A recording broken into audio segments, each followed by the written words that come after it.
Ötən il Türkiyənin Ceyhan limanı vasitəsilə Azərbaycanın İsrailə göndərdiyi xam neft 2022-ci ildən bəri ən yüksək səviyyəyə çatıb. Reuters xəbər agentliyi yazır ki, dəniz daşımalarını izləyən Kepler və Vortexa şirkətlərinin məlumatlarına əsasən 2025-ci ildə Ceyhandan İsrailə gündə orta hesabla 94 min barel Azərbaycan nefti göndərilib.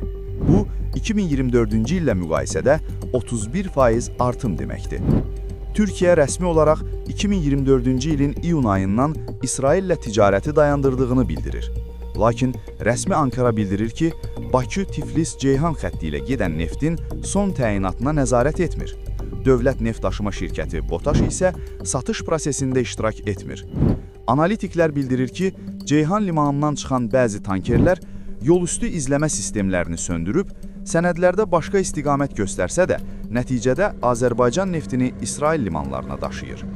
Reuters nümunə kimi qeyd edir ki, Marshall adaları bayrağı altında üzən Kimolos tankeri dekabrın 31-də Ceyhan limanından Azərbaycan neftini yüklədikdən sonra yanvarın 1-dən 5-nədək avtomatik identifikasiya sistemini söndürüb və sözügedən yükü yanvarın 4-də İsrailin Aşkelon limanında boşaldıb.